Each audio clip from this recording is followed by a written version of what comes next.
హైదరాబాద్లోని జూబ్లీహిల్స్ ప్రశాసన్ నగర్లో IAS, IPS అధికారుల నివాసంలో హత్య జరగడం సంచలనంగా మారింది. విశ్రాంత ఐపీఎస్ అధికారి వినయ్ రంజన్ రే భార్య తనుజ హత్యకు గురైన ఘటన నగరాన్ని కలవరపరిచింది. రంజన్ రే నివాసంలో పనిచేస్తున్న నేపాల్కు చెందిన పని మనిషి కల్పన ఈ హత్యలో కీలక పాత్ర పోషించినట్లు ప్రాథమికంగా గుర్తించారు. ఘటనా స్థలాన్ని సిపి సజ్జనార్ పరిశీలించారు. నేపాల్కు చెందిన వారిని పని మనుషులుగా పెట్టుకోవద్దని సిపి సూచించారు.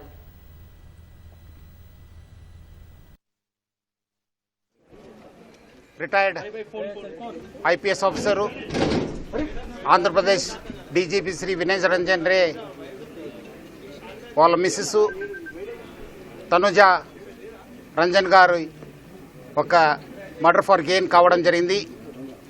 ఈ ఆఫెన్సు తెల్లారుజామున 2 గంటల ఆయిందని చెప్పి మనం అందాజు చేయడం జరుగుతుంది.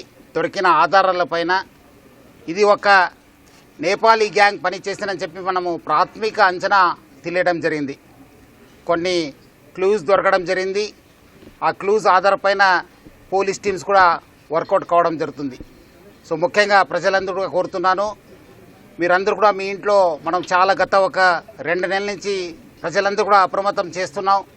ఈ నేపాలీ గ్యాంగ్స్ వల్ల అప్రమత్తం ఉండండి అని చెప్పి మన దగ్గర కాకుండా బెంగళూరు, బాంబే, పుణే దేశవ్యాప్తంగా చాలా చోట్ల కూడా ఈ ఒక నేపాలీ గ్యాంగు ప్రాపర్టీ ఆఫెన్స్ చేయడం జరుగుతుంది.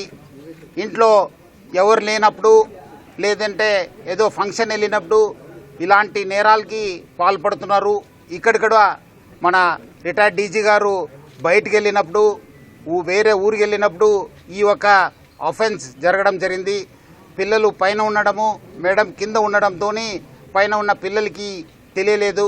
సో బయట నుంచి వచ్చి ఇక్కడ ఇంట్లో పనిచేసే ఒక లేడీతోని వాళ్ళు కాంటాక్ట్ పెట్టుకుని ఈ నేరానికి పాల్గొన్నారని చెప్పి మనకు ప్రాథమికంగా తెలుస్తుంది.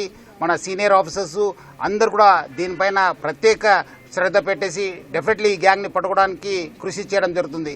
ఇప్పుడే మన రాష్ట్ర డీజీపీ సివి ఆనంద్ గారు, అట్లానే మన DGP law and order Mahesh Bhagwat గారు అందరు కూడా ఈ యొక్క సీన్ని విజిట్ చేయడం జరుగుతుంది. డెఫినెట్లీ ఈ కేసుని డిటెక్ట్ చేయడానికి మనము ప్రయత్నం చేయడం జరుగుతుంది. పబ్లిక్ ఎవరు కూడా ప్యానిక్ కావద్దు.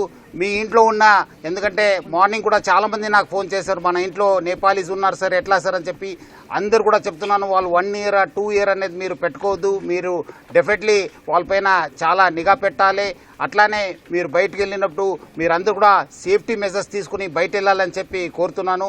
సో డెఫినెట్లీ ఈ కేసుని హైదరాబాద్ సిటీ పోలీస్ చాలా సీరియస్గా తీసుకుని డెఫినెట్లీ డిటెక్ట్ చేయడానికి కృషి చేయడం జరుగుతుంది.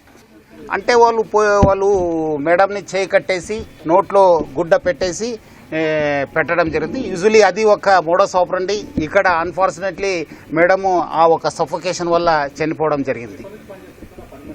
ఆల్మోస్ట్ 1 year నుంచి అయింది. సో వాళ్ళ మదర్ కోసం, ఇక్కడ సార్ వాళ్ళ మదర్ కోసం ఆమె రావడం జరిగింది. తర్వాత మదరు చనిపోయిన తర్వాత మళ్ళీ ఆమె కంటిన్యూ కావడం జరుగుతుంది. నేను ప్రజలందరూ కూడా మనం ఇంటికి వెళ్ళి ప్రచారం చేయడం జరుగుతుంది. నేపాలీస్ పట్ల మీరు అందరూ కూడా అప్రమత్తం ఉండాలి. ఎందుకంటే ఇంత పోలీస్ చెప్పిన తర్వాత కూడా మళ్ళీ మీ ఇంట్లో పెట్టుకున్నారు. వాళ్ళు ఎవరు ఏమన్నది చూడరు, వాళ్ళు అవకాశం కోసం చూస్తుంటారు. సో అందుకు ఇక్కడ ఒకటే కాదు, బెంగళూరులో అయింది, బాంబేలో అయినావు, పుణేలో అయినావు. సో జాగ్రత్త ఉండాలని చెప్పి నేను ప్రజలందరూ కూడా కోరుతున్నాను.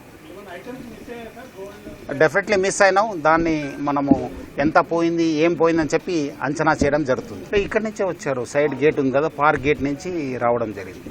కొన్ని వివరాలని బయట పెట్టలేము, కొంత ఇన్వెస్టిగేషన్ కోసము మనం చేస్తున్నాం. డెఫినెట్లీ మీకు అప్డేట్ ఇస్తాను.